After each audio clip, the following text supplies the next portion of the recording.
On the 7th of May, 2008, in Beirut, Lebanon, a 6-year-old me was sitting in the living room of my house watching the Arabic rerun of Inspector Gadget on maximum volume.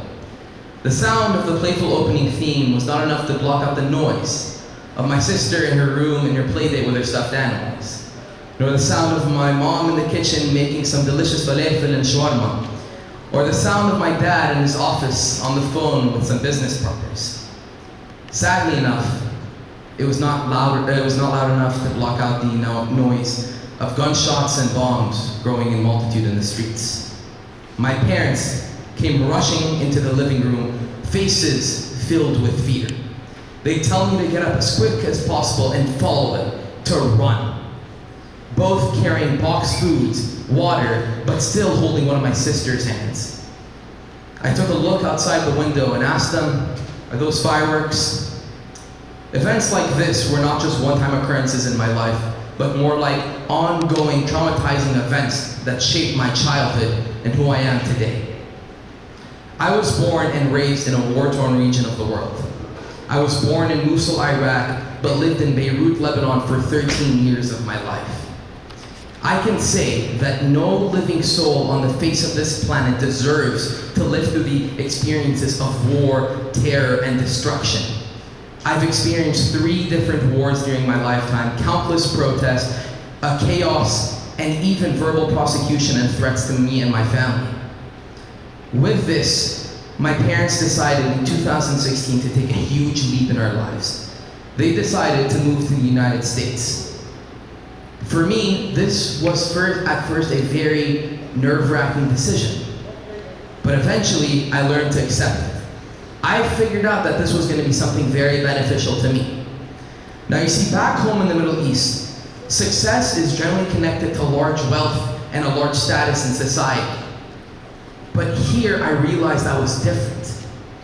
To be someone who you want to be, or to be someone successful in life on your own terms, it's a long path filled with perseverance and hard work. But eventually there is light at the end of the tunnel, and there is going to be that goal you want to achieve. I knew that I wanted to do this when I came here. I knew that little 14-year-old me was gonna look up to this moment right now. We ended up in San Diego in 2016. My first school in the United States was one with 3,000 students. For comparison, my school back home, 140. I knew every student by first and last name, and for a few, by middle name. When I started school, I wanted to be different. But sadly, I spent 2 long months in this isolated state where I just did not talk to anyone. I excluded myself from my friends that I eventually made, but I still didn't talk to teachers, my other classmates, no one. A blank slate.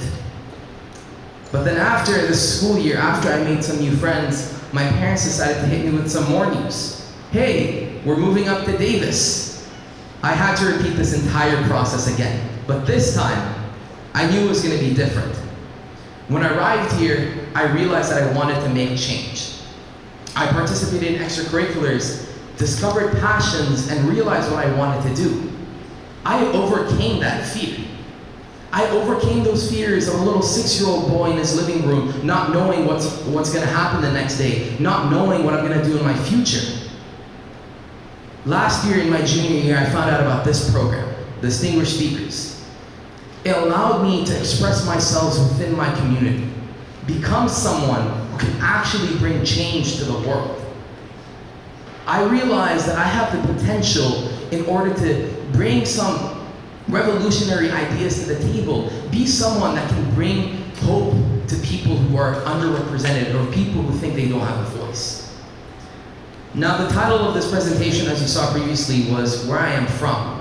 When I'm asked this question, it's always followed by a long response. For one, I said I was born in the Middle East, I was raised in Lebanon, but now I'm here.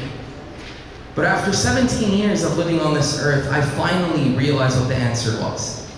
When anyone ever asks me, where are you from?